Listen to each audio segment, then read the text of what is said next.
ಯೂನುಸ್ ಎಷ್ಟೇ ಪ್ರಯತ್ನ ಪಟ್ಟರೂ ಸಹ ಭಾರತದ ವಿರೋಧವನ್ನ ಶಾಶ್ವತವಾಗಿ ನಡೆಸೋದಕ್ಕಾಗುದಿಲ್ಲ. ಬಾಂಗ್ಲಾದೇಶಿ ಆರ್ಮಿಗೆ ಟ್ರೈನಿಂಗ್ ಕೊಡೋದಕ್ಕೋಸ್ಕರ ಪಾಕಿಸ್ತಾನಿ ಆರ್ಮಿ ಬರ್ತಾ ಇದೆ. ಅದು ಯಾಕಾಗಿ ವಕಾರ್ ಪಾಕಿಸ್ತಾನಿ ಆರ್ಮಿ ನಮಗ್ ಬೇಡ, ಯೂನುಸ್ ಬೇಕು ಅಂತ ಪಾಕಿಸ್ತಾನಿ ಆರ್ಮಿ ಅಂತ ಆತ ಕೊಡಿಸದ್ದು ತಾನು ಸ್ಥಾಪಿಸಕ್ ಹೊರಟಿದ್ದಂತ ಇಸ್ಲಾಮಿಕ್ ರೆವಲ್ಯೂಷನರಿ ಆರ್ಮಿಗೆ. ಯೂನುಸ್ ಈ ರೀತಿ ಇಸ್ಲಾಮಿಕ್ ರೆವಲ್ಯೂಷನರಿ ಆರ್ಮಿ IRA ಮಾಡ್ಕೊಂಡ್ರೆ ಈ ವಕಾರುಜ್ಜಮಾನ್ ನೇತೃತ್ವದ ಸೇನೆ ಎಲ್ಲಿಗೆ ಹೋಗ್ತದೆ? ಬಾರ್ಡರ್ಗೆ ಹೋಗ್ತದೆ. ಅಲ್ಲಿರುವಂತ ಬಾಂಗ್ಲಾದೇಶದ ಸೋಕಾಲ್ಡ್ ಆಂಟಿ ಇಂಡಿಯನ್ ಎಲಿಮೆಂಟ್ಸ್ ಇದೆಯಲ್ಲ, ಅವ್ರಿಗೂ ಸಹ ಸಮಾಧಾನ ಮಾಡೋದಕ್ಕೋಸ್ಕರ ಈ ಭಾರತಕ್ಕೂ ಸಹ ನಮ್ಮ ಅಗತ್ಯ ಇದೆ. ಬಾಂಗ್ಲಾದೇಶದಲ್ಲಿ ಯಾವತ್ತೂ ಭಾರತದ ವಿರುದ್ಧ ನಿಲ್ಲೋದಿಲ್ಲ. ಇವಾಗ ಈ ಒಂದು ಇಂಪ್ಯಾಕ್ಟ್ ಭಾರತ ಮತ್ತು ಬಾಂಗ್ಲಾದೇಶದ ನಡುವಿನ ಸಂಬಂಧ ಏನು, ಅದ್ರ ಕತೆ ಏನು? ಶೇಖ್ ಹಸೀನಾ ಇದ್ದಾಗ ಅವರು ಭಾರತದ ಪರ ಒಲವಿತ್ತು, ಅಲ್ಲಿರುವಂತಹ ಮುಸ್ಲಿಂ ಮೂಲಭೂತವಾದವನ್ನ ಹತ್ತಿಕ್ಕಿದ್ರು. ಈಗಿನ ಪರಿಸ್ಥಿತಿ ನೋಡಿದ್ರೆ ಬಾಂಗ್ಲಾದೇಶ ಶಾಶ್ವತವಾಗಿ ಭಾರತಕ್ಕೆ ಶತ್ರು ದೇಶ ಆಗಿ ಉಳಿಯುತ್ತಾ? ಯಾವ ರೀತಿ ಇಂಪ್ಯಾಕ್ಟ್ ಆಗುತ್ತೆ ಸರ್ ಭಾರತದ ಮೇಲೆ ಇದು? ಎಸ್ ಆಕ್ಚುಲಿ ನಿಮ್ಮ ಹಿಂದಿನ ಪ್ರಶ್ನೆಗೆ ಉತ್ತರ ಕೊಡೋದಕ್ಕೆ ನಾನು ಈ ಮಾತನ್ನೇ ತರಬೇಕಾಗಿತ್ತು. ನೀವು ಕರೆಕ್ಟ್ ಆಗಿ ಅದೇ ಸಂದರ್ಭದಲ್ಲಿ ಇಂಟರ್ವ್ಯೂ ಮಾಡಿ ಕರೆಕ್ಟ್ ಆಗಿ ಪ್ರಶ್ನೆ ಕೇಳಿದ್ದೀರಿ. Thank you so much. ಅದೇ ವಿಷಯ ನಾನು ಬರ್ಬೇಕಾಗಿತ್ತು ಎಕ್ಸಾಕ್ಟ್ಲಿ ಇದಕ್ಕೆ. ಹೀಗೇನಾಗಿದೆ, ಯೂನುಸ್ ಎಷ್ಟೇ ಪ್ರಯತ್ನ ಪಟ್ಟರೂ ಸಹ ಭಾರತದ ವಿರೋಧವನ್ನ ಶಾಶ್ವತವಾಗಿ ನಡೆಸೋದಕ್ಕಾಗುದಿಲ್ಲ. ಕೆಲವರು ಇರ್ಬೋದು, ಮಹಫೂಜ್ ಆಲಂ ಅವರೆಲ್ಲ ಭಾರತದ ವಿರುದ್ಧ ಸ್ಟೇಟ್ಮೆಂಟ್ ಕೊಟ್ಟರು, ಯೂನುಸ್ ಗವರ್ಮೆಂಟ್ ಇರುವಂತ ವ್ಯಕ್ತಿಗಳು, ಇದೆಲ್ಲ ನಾವು ನೋಡಿದ್ವಿ. ಆದ್ರೆ ಮೊನ್ನೆ ಆಕ್ಚುಲಿ ಕಳೆದ ಭಾನುವಾರ ನ್ಯೂ ಇಯರ್ಗೆ 3 ದಿನಗಳ ಹಿಂದೆ ಬಂದಲ್ಲ, ಆ ಭಾನುವಾರ ಇದೇ ವಕಾರುಜ್ಜಮಾನ್ ಒಂದು ಸ್ಟೇಟ್ಮೆಂಟ್ ಕೊಟ್ಟರು. ಅದು ಡೈಲಿ ಸ್ಟಾರ್, ಬಾಂಗ್ಲಾದೇಶದ ಪತ್ರಿಕೆ ಡೈಲಿ ಸ್ಟಾರ್ ನಲ್ಲಿ ಬಂತು. ಏನಂತ ಹೇಳಿದ್ರೆ, ನೀವೆಲ್ಲ ಗಮನಿಸಿರ್ಬೋದು, ಬಾಂಗ್ಲಾದೇಶಿ ಆರ್ಮಿಗೆ ಟ್ರೈನಿಂಗ್ ಕೊಡೋದಕ್ಕೋಸ್ಕರ ಪಾಕಿಸ್ತಾನಿ ಆರ್ಮಿ ಬರ್ತಾ ಇದೆ. 70 ಪಾಕಿಸ್ತಾನಿ ಕಮಾಂಡರ್ಗಳು ಬರ್ತಾ ಇದ್ದಾರೆ. ಫೆಬ್ರವರಿ ಟ್ರೈನಿಂಗ್ ಶುರುವಾಗ್ತದೆ ಅಂತ ಅನೌನ್ಸ್ಮೆಂಟ್ ಎಲ್ಲ ಮಾಡೋದನ್ನ ನಾವು ನೋಡಿದ್ವಿ.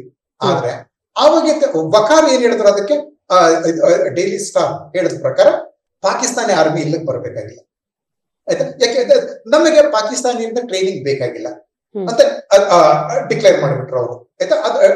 ಮತ್ತೆ ಅದು ಯಾಕಾಗಿ ವಕಾರ್ ಪಾಕಿಸ್ತಾನಿ ಆರ್ಮಿ ನಮಗ್ ಬೇಡ, ಯೂನುಸ್ ಬೇಕು ಅಂತ ಪಾಕಿಸ್ತಾನಿ ಆರ್ಮಿಯನ್ನ, ಮತ್ತೆ ಯೂನುಸ್ ಕಡೆಯ ಆ ಒಂದು ಗವರ್ನಮೆಂಟ್ ಕೆಲವು ಸೋಕಾಲ್ಡ್ ಸ್ಟೂಡೆಂಟ್ ಲೀಡರ್ಸ್ ಅವರು ಬೇಕು ಅಂತ ಹೇಳಿದ ಪಾಕಿಸ್ತಾನಿ ಆರ್ಮಿಯನ್ನ ಆಕ್ಚುಲಿ ವಕಾರ್ ಬೇಡ ಅಂತದ್ ಯಾಕೆ? ಸಿಂಪಲ್, ಇದೇ ಯೂನುಸ್ ಇದನ್ನೆಲ್ಲ ಆಕ್ಚುಲಿ ಮಾಡ್ತಾ ಟ್ರೈನಿಂಗ್ ಕೊಡಿಸಬೇಕಾದದ್ದು ಬಾಂಗ್ಲಾದೇಶಿ ಆರ್ಮಿಗಲ್ಲ. ಆತ ಕೊಡಿಸದ್ದು ತಾನು ಸ್ಥಾಪಿಸಕ್ ಹೊರಟಿದ್ದಂತ ಇಸ್ಲಾಮಿಕ್ ರೆವಲ್ಯೂಷನರಿ ಆರ್ಮಿಗೆ. ಇಲ್ಲಿನೇ ಆಕ್ಚುಲಿ 79 ನಲ್ಲಿ ಇರಾನಿಯನ್, ನನ್ನ ಆರ್ಟಿಕಲ್ ನೀವು ಮೆನ್ಷನ್ ಮಾಡಿದ್ರಲ್ಲ, ಅದನ್ನ ನಾನು ಎಕ್ಸ್ಪ್ಲೈನ್ ಮಾಡಿದ್ದೀನಿ. 79 ನಲ್ಲಿ ಆಕ್ಚುಲಿ ಇರಾನ್ ರೆವಲ್ಯೂಷನ್ ಆದ್ಮೇಲೆ ಇರಾನಿಯನ್ ಆರ್ಮಿಯನ್ನು, ರಾಷ್ಟ್ರೀಯ ಸೇನೆಯನ್ನ ಅಯತುಲ್ಲಾ ಖೊಮೇನಿ ಮತ್ತು ಆಗಿನ ಪ್ರೆಸಿಡೆಂಟ್ ಮೆಹದಿ ಬರಸಾರ್ಗನ್ ಗಡಿಗಳಿಗೆ ಅಟ್ಟುಬಿಟ್ಟು, ಇರಾಕ್ ಜೊತೆ ಫೈಟ್ ಮಾಡಿ, ಅದು ಮಾಡಿ, ಇದು ಮಾಡಿ, ನಿಮ್ಗೆ ದೇಶದೊಳಗೆ ಏನು ಕೆಲಸ ಇಲ್ಲ ಅಂತ ಒಳಗಿನ ತಮ್ಮ ಒಂದು ಹಿತಕ್ಕೋಸ್ಕರ, ತಮ್ಮ ಸುರಕ್ಷೆಗೋಸ್ಕರ ಅವರು ಸೃಷ್ಟಿ ಮಾಡ್ಕೊಂಡದ್ದು ಇರಾನಿಯನ್ ರೆವಲ್ಯೂಷನರಿ ಗಾರ್ಡ್ಸ್ ಕೋರ್ಸ್, ಅಂದ್ರೆ IRGC ಅಂತ. ಈಗ ಅಂದ್ರೆ ಅಲ್ಲಿವರೆಗೂ ಆಲ್ ಇನ್ ಆಲ್ ಆಗಿದ್ದಂತ ಸೇನೆ ಶಾ ಕಾಲದಲ್ಲಿ ಬಾರ್ಡರ್ ಹೊರಟಾಯ್ತು.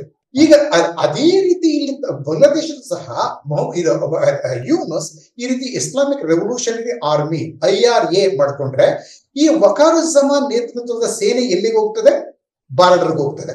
ಬಾರ್ಡರ್ ಮಾತ್ರ ಅದರ ಕೆಲಸ, ದೇಶದ ಆಂತರಿಕ ರಾಜಕಾರಣದಲ್ಲಿ ಅದರದ್ದು ಯಾವುದೇ ರೋಲ್ ಇರೋದಿಲ್ಲ. ಅದರ ರೋಲ್ ಏನಾಗ್ತದೆ, ಭಾರತದ ಜೊತೆ ಅದು ಏನಾದ್ರು ಕಿತಾಪತಿ ಮಾಡಿ ಭಾರತೀಯ ಸೇನೆ ಜೊತೆಯಲ್ಲಿ ವಕಾರ್ ಅವರ ನೇತೃತ್ವದ ಸೇನೆ ಯಾವಾಗಲೂ ಒಂದಲ್ಲ ಒಂದು ಪ್ರಾಬ್ಲಮ್ ಸಿಕ್ಕಾಕೊಂಡಿರ್ಬೇಕು. ದೇಶದ ಆಂತರಿಕ ಸ್ಥಿತಿ ಒಳಗೆ ವಕಾರುಜ್ಜಮಾನ್ ಕೈ ಹಾಕಬಾರದು, ಆಯ್ತಾ. ಇದಕ್ಕೋಸ್ಕರ ದೇಶದೊಳಗಡೆ ತಾನೇ ಸೃಷ್ಟಿ ಮಾಡ್ಕೊಂಡಂತ ಇಸ್ಲಾಮಿಕ್ ರೆವಲ್ಯೂಷನರಿ ಆರ್ಮಿ IRA ತನ್ನ ಕ್ಷೇಮ ನೋಡ್ಕೋಬೇಕು, ತನ್ನ ಪರ ನಿಂತ್ಕೋಬೇಕು. ಇದನ್ನ ಆಕ್ಚುಲಿ ಈ ಮನುಷ್ಯ ಎಂತದ್ದು ಯೂನುಸ್ ಮಾಡೋದು. ಇದಕ್ಕಾಗಿ ತಾನು ಸೃಷ್ಟಿ ಮಾಡೋ IRS ಗೋಸ್ಕರನೇ ಬೇಕಾದಂತ ವಸ್ತುಗಳನ್ನ ಪಾಕಿಸ್ತಾನದಿಂದ ಆಮದು ಮಾಡ್ಕೊಂಡ್ರು. 71 ನಂತರ ಮೊಟ್ಟ ಮೊದಲ ಬಾರಿಗೆ ಪಾಕಿಸ್ತಾನದಿಂದ ಬಾಂಗ್ಲಾದೇಶಕ್ಕೆ ನೇರವಾಗಿ ಬಂದಂತ ಒಂದು ಹಡಗು ನವೆಂಬರ್ 29 ಅಲ್ಲಿದ್ದದ್ದು 40 ಟನ್ RDX. 40 ಟನ್ ಅಂದ್ರೆ 40,000 kg RDX ಸ್ಫೋಟಕ. RDX ಆರ್ಮಿಗೆ ಬೇಕಾಗೋದಿಲ್ಲ, ಯೂನುಸ್ ತರಿಸ್ಕೊಂಡಿದ್ದಾಗೆ ತಾ ಮಾಡ್ಬೇಕು ಅಂತಾರೆ IRS ಗೆ. ಮತ್ತೆ ಮೊನ್ನೆ ಡಿಸೆಂಬರ್ 23 ಮತ್ತೊಂದು ಬಂತು ಜಹಾಜ್, 1,000 ಕಂಟೈನರ್ಗಳಿದ್ವು. ಅದರಲ್ಲಿ ಇದ್ದದ್ದೇನು AK-47 ಅಂತ ರೈಫಲ್ಗಳು, ಅದಕ್ಕೆ ಬೇಕಾದಂತ ರೌಂಡ್ಸ್, ಮ್ಯಾಗಝೈನ್ಸ್, ಇಂತ ಬೇರೆ ಬೇರೆ ಅಮ್ಯುನಿಷನ್ಸ್ ಇವೆಲ್ಲವೂ, ಮತ್ತೆ ಸೈಸ್ಮಿಕ್ ಎಮಲ್ಷನ್ ಎಕ್ಸ್ಪ್ಲೋಸಿವ್, ಇವನ್ ದೊಡ್ಡ ದೊಡ್ಡ ಬಿಲ್ಡಿಂಗ್ ಗಳನ್ನ, ಅಣೆಕಟ್ಟುಗಳನ್ನ ಒಡೆಯುವಂಥದ್ದು, ಇದು ಸಹ ಆರ್ಮಿಗೆ ಬೇಕಾಗಲ್ಲ. ಬೇಕಾದ್ರೂ ಸಹ ಆರ್ಮಿ ಅದನ್ನ ಕಳ್ಳತನದಲ್ಲಿ ಅದನ್ನ ಆಮದು ಮಾಡ್ಕೊಳ್ಳೋದಿಲ್ಲ. ಇಲ್ಲಿ ಚಿಟ್ಟಗಂಗ್ ಏರ್ಪೋರ್ಟ್ ಕಟ್ಟೆಗೆ ಬಂದ ತಕ್ಷಣ ಈ ವಸ್ತುಗಳನ್ನೆಲ್ಲ ಗುಪ್ತ ಸ್ಥಳಕ್ಕೆ ಸಾಗಿಸಿಬಿಡ್ತು. ಅಂದ್ರೆ ಯೂನುಸ್ ಅದನ್ನೆಲ್ಲ ಪಾಕಿಸ್ತಾನಕ್ಕೆ ತರಿಸಿಕೊಂಡದ್ದು ತಾನು ಸೃಷ್ಟಿ ಮಾಡೋ IRS ಹೋಗೋದಕ್ಕೆ ಕೊಡೋದಕ್ಕೆ. ಅದು ವಕಾರ್ಗೆ ಗೊತ್ತಾಗುತ್ತೆ. ಆತ ಏನ್ ಹೇಳಿದ್ರು, ಪಾಕಿಸ್ತಾನದಿಂದ ನಮ್ಗೆ ಯಾರಿಗೂ ಟ್ರೈನಿಂಗ್ ಕೊಡೋದಕ್ಕೆ ಬೇಕಾಗಿಲ್ಲ ಅಂತ ಹೇಳಿದ್ರೆ, IRS ಗೆ ಟ್ರೈನಿಂಗ್ ಕೊಡೋದಕ್ಕೆ ಅಂತ ಪಾಕಿಸ್ತಾನದಿಂದ ಕಮಾಂಡರ್ಸ್ ಬರೋ ಅಗತ್ಯ ಇಲ್ಲ. ಇಲ್ಲಿ ಏನೇ ಆದ್ರೂ ನಮ್ಮ ದೇಶದೊಳಗೆ ನಾವೇ ನೋಡ್ಕೋತೀವಿ ಅನ್ನೋ ಅರ್ಥದಲ್ಲಿ ವಕಾರ್ ಹೇಳದ್ದು. ಅಲ್ಲಿ ನಿಲ್ಲಿಸ್ಲಿಲ್ಲ ಅವರು.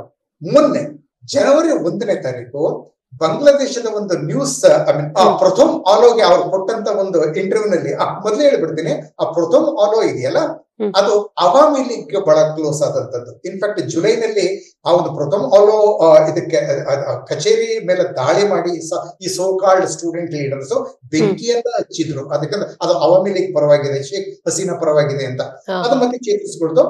ಅದಕ್ಕೆ ಕೊಟ್ಟಂತ ಇಂಟರ್ವ್ಯೂ ನಲ್ಲಿ ಜನವರಿ 1ನೇ ತಾರೀಕು ವಕಾರ್ ಏನ್ ಹೇಳ್ತಾರೆ ಅಂತಂದ್ರೆ, ಆಕ್ಚುಲಿ ನಾವು ಇಂಡಿಯಾನ ನಾವು ದೂರ ಮಾಡ್ಕೊಳ್ಳೋದಕ್ಕಾಗೋದಿಲ್ಲ. ಅದಕ್ಕೆ ಭಾರತ ಆಕ್ಚುಲಿ ನಾವು ಭಾರತದ ಹಿತಾಸಕ್ತಿಗಳಿಗೆ ವಿರುದ್ಧವಾಗಿ ನಾವು ನಡ್ಕೊಳ್ಳೋದಕ್ಕಾಗೋದೇ ಇಲ್ಲ. ಯಾಕಂದ್ರೆ ನಮಗೆ ಭಾರತದ ಅಗತ್ಯ ಇದೆ. ಅಷ್ಟು ಹೇಳ್ತಾವ್ರು ಏನ್ ಮಾಡಿದ್ರು, ಅಲ್ಲಿರುವಂತ ಬಾಂಗ್ಲಾದೇಶದ ಈಗ ಸೋಕಾಲ್ಡ್ ಆಂಟಿ ಇಂಡಿಯನ್ ಎಲಿಮೆಂಟ್ಸ್ ಇದೆಯಲ್ಲ, ಅವ್ರಿಗೂ ಸಹ ಸಮಾಧಾನ ಮಾಡೋದಕ್ಕೋಸ್ಕರ ಆತ ಮತ್ತೊಂದು ಮಾತು ಸೇರಿಸಿದ್ರು. ಅಂದ್ರೆ ನಮಗೂ ಈ ಭಾರತಕ್ಕೂ ಸಹ ನಮ್ಮ ಅಗತ್ಯ ಇದೆ.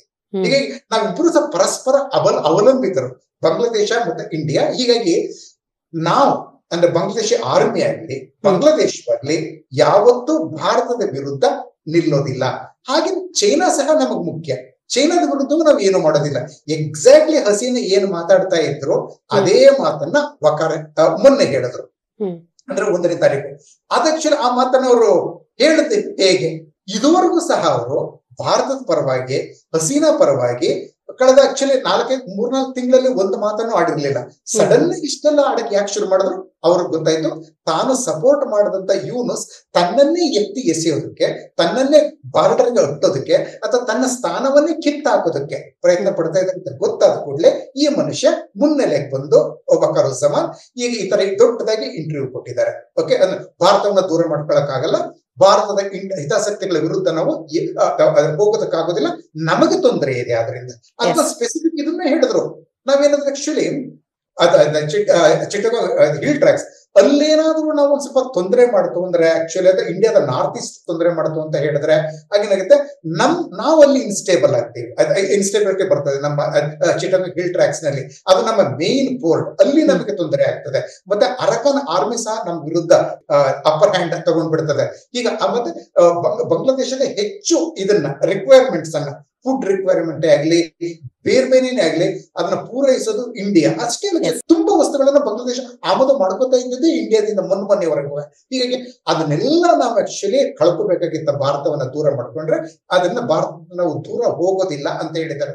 ಇದರ ಅರ್ಥ ಏನಾಗಿದೆ ಅಂತ ಹೇಳಿದ್ರೆ, ಯುಎಸ್ ವಿರುದ್ಧ ವಕಾರುಜ್ಜಮಾನ್ ಒಂದು ರೀತಿಯಾಗಿ ರಣಕಹಳೆಯನ್ನ ಊದದಂತ ಗುರುತು ಇದು. ಆಯ್ತಾ? ಈಗ ನೆಕ್ಸ್ಟ್ ಇದು ಮುಂದೆ ಏನಾಗ್ಬೋದು, ಪುಟ್ಟ ದೇಶಗಳು ಪುಟ್ಟದಾಗಿರುವ ಕಾರಣದಿಂದಲೇ ಅವುಗಳಿಗೆ ಹಲವಾರು ಸಮಸ್ಯೆಗಳಿರ್ತವೆ. ಸರಿ ಮಾಡಿಕೊಂಡು ದೇಶವನ್ನ ಸರಿಯಾಗಿ ಇಟ್ಕೋಬಹುದು ಹಸೀನಾ ಮಾಡಿದ ರೀತಿಯಲ್ಲಿ. ಆದ್ರೆ ಅದನ್ನ ಬಿಟ್ಟು ಏನ್ ಮಾಡ್ತಾರೆ, ಈಗ ಹೆಚ್ಚು ನಾಯಕರು ಏನ್ ಮಾಡ್ತಾರೆ, ತಮ್ಮ ವೈಫಲ್ಯಗಳನ್ನ ಪಕ್ಕದ ದೊಡ್ಡ ದೇಶದ ಮೇಲೆ ಹಾಕ್ಬಿಡ್ತಾರೆ. ಆಸ್ಟ್ರೇಲಿಯಾಗೂ ಅದೇ ತೊಂದರೆಗಳಿಗೆ, ಪಕ್ಕದ ಸೋಲೋಮನ್ ಐಲ್ಯಾಂಡ್, ಪಾಪುವಾ ನ್ಯೂ ಗಿನಿಯಾ, ಅದರ ಆಚೆ ಇಂಡೋನೇಷ್ಯಾ, ಅವುಗಳಿಂದ ಎಲ್ಲರೂ ಆಸ್ಟ್ರೇಲಿಯಾ ತನ್ನ ತಾನು ಒಂದು ರೀತಿ ತೊಂದರೆ ಅನುಭವಿಸುತ್ತೆ.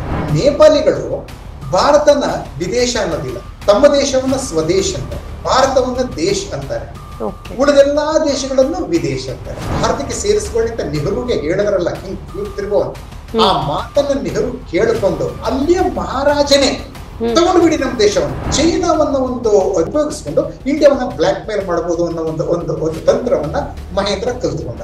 ಇಂಡಿಯಾದಲ್ಲಿ ಸ್ಟ್ರಾಂಗ್ ಗವರ್ನಮೆಂಟ್ ಇರ್ತದೋ ಅದು ತನ್ನ ಸ್ಟ್ರೆಂತ್ ಅನ್ನ ಸುತ್ತಲಿನ ಗವರ್ನಮೆಂಟ್ ದೇಶಗಳನ್ನ ಸ್ಟೇಬಲ್ ಆಗಿ ಇಟ್ಕೊಳ್ಳೋದಕ್ಕೆ ಬಳಸ್ತದೋ ಅಲ್ಲಿವರೆಗೂ ನಮಗೆ ಯಾವುದೇ ರೀತಿಯ ತೊಂದರೆ ಈ ದೇಶಗಳಿಂದ ಬರುತ್ತೆ.